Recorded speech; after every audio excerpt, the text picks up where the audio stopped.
Hello mga ka-Irish! For today's video ay magmimilya removal po tayo sa ating loyal client.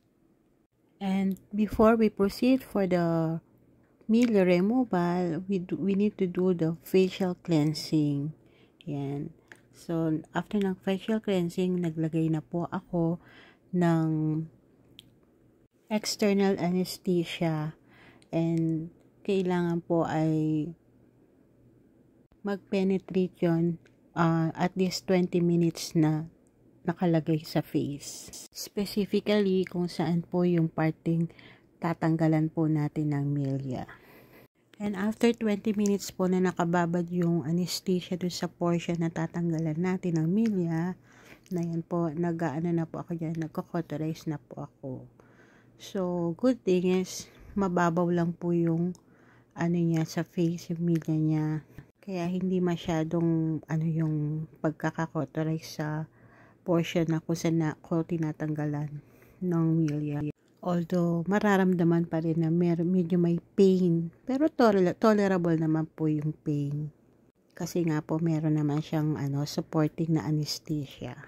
So habang nagtatanggal po ako ng milya dyan, shout out po dun sa isang basher ko na si Mr.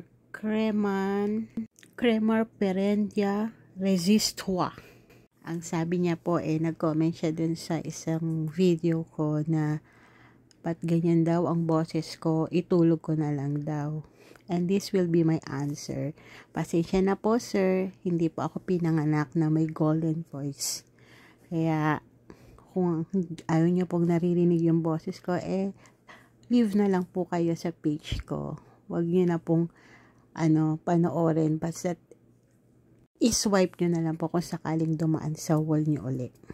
Pangarap ko nga po sana maging DJ, kaso hindi ako pinalat magkaroon ng magandang boses para mag-voice over or mag-dubbing. Anyways, highways, ayan po. So, continue pa rin po ang pag-cauterize ko dyan dahil medyo marami po yung milya sa face ni Madam.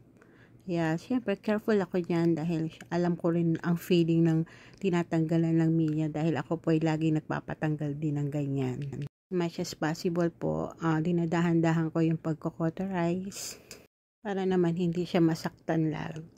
And sa mga gusto po magpatanggal ng milya, ng warts, or magpa-lighten up ng mga melasma sa inyong face, pwede po kayo magpa-appointment sa amin. Just send us a message sa page namin, Facebook page, Iris Beauty and Wellness Hub. And mura lang po ang aming serbisyo. So, ayan po. Tapos na ako mag-cauterize. And then, nilagyan ko na rin po ng anti-inflammatory para po hindi niya maramdaman yung hapdi. Kasi may pain yan after nung removal.